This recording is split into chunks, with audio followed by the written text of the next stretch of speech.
Riveting. American women and their role in the defense industry during World War II. When the United States entered World War II in late 1941, there was an increased demand for war materials and a labor shortage when millions of men were drafted. Prompted by the government's propaganda, roughly 3 million women explored new opportunities by working in factories in defense jobs to produce the necessary materials for war.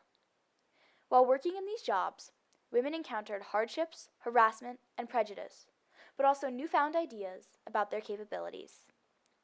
War work and propaganda also sparked an exchange of ideas about women's role in society. Although women working during World War II may not have significantly changed the presence of women in the workforce for that generation, war work did change the lives of women who participated in it and helped the U.S. win the war. In the long term, it proved that women could succeed in industrial jobs and influence future women's movements.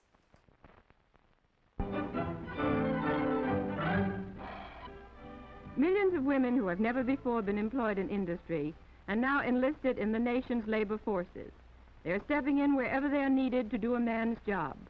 Women in general are not as strong as men, but with the right equipment adjusted to their capabilities, they can do just about the same work as men. Before World War II, most American women didn't go to college, and only 20% were a part of the workforce. Several bills were passed from the late 1800s to the early 1900s, intended to limit factory hours and the abuse of women and children. Unfortunately, a side effect was that the bills created unequal pay and labor conditions, and the perception that men's work was more valuable than women's.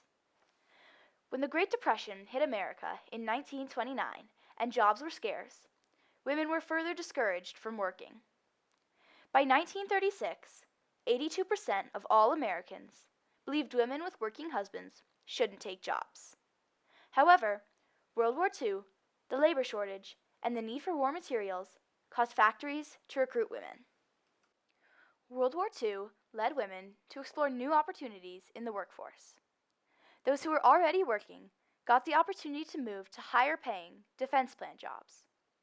In addition, over 6 million new women entered the workforce, driven by a feeling of patriotic duty, the need to make a living without a husband at home, and a barrage of government propaganda.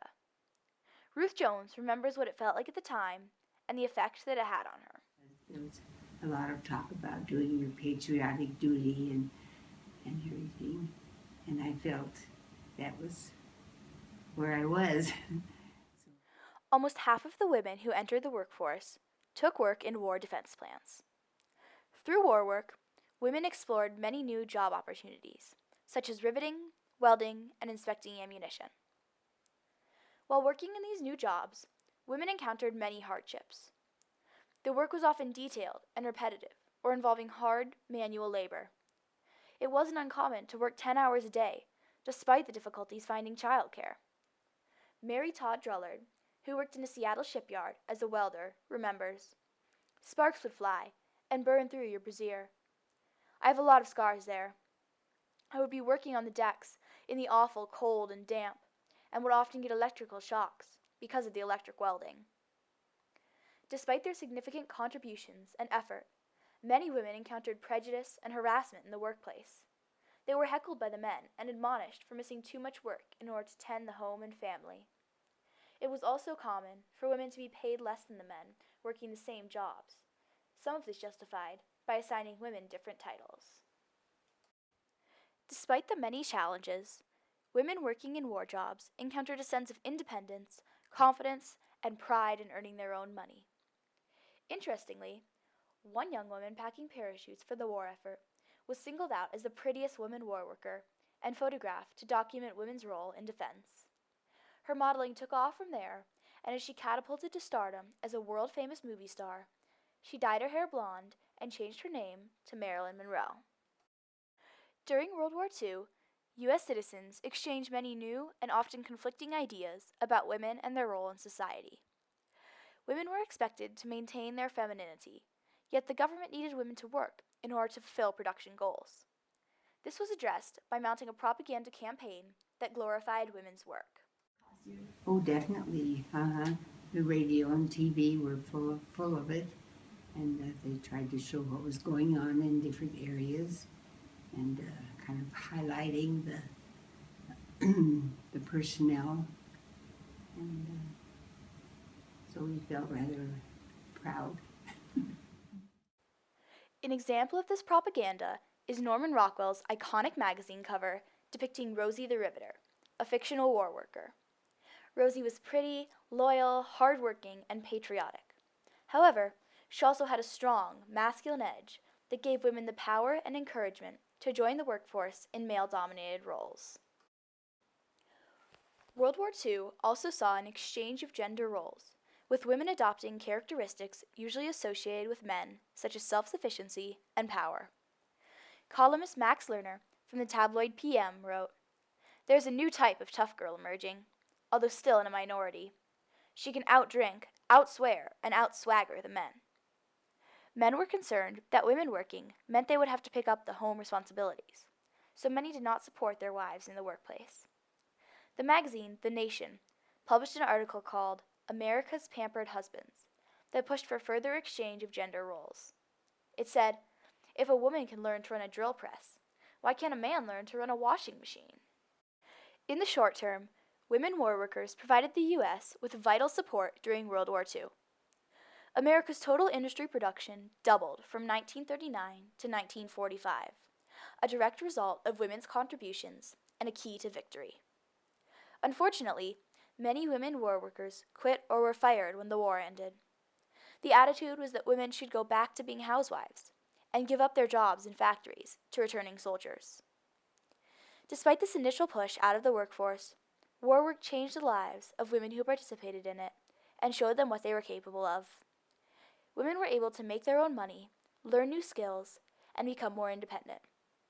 Sally Harkins shares how war work influenced her mother. For someone of that era, my mother had I'd say, opinion that she could do anything she wanted to do. It definitely gave her the knowledge that, and the confidence that if she wanted to do something, she could do it because of when she went through the war, she saved the money. In the long term, World War II women workers changed the nation's perceptions of women and their abilities, proving that women are just as capable as men. She felt a woman could do anything a man could do, and I think had this great desire to prove it. Although women's participation in the workforce dipped just after World War II, it was never again as low as pre-war and grew steadily from that point onward. In addition, bans on married women working certain positions were overturned. The ideas about women introduced during the war influenced later women's movements. For example, when women were working in defense plants, attention was raised about equal pay, regardless of gender. In 1963, Congress passed the Equal Pay Act, mandating equal pay for both men and women. In 1964, the Civil Rights Act was passed, giving women legal protection in the workplace against discrimination, unequal pay, and sexual harassment. Although these acts did not immediately solidify equal pay, they did make progress. World War II was many women's first chance to contribute to society through industrial work. They explored new fields by entering the workforce, during which an exchange of ideas and norms took place. While working defense jobs in factories, they encountered hardships, harassment, and prejudice, but also independence and encouragement. This work opportunity not only helped the U.S. win the war, it influenced future women's movements and changed perceptions about women's capabilities. Though she started out as a simple propaganda figure, Rosie the Riveter grew to embody all the women who took on war work, as well as any feminist. She's become a national symbol of women's strength, skills, and independence. If you need more proof, just ask a real Rosie. A body and a brain and duty, it's the same for anybody.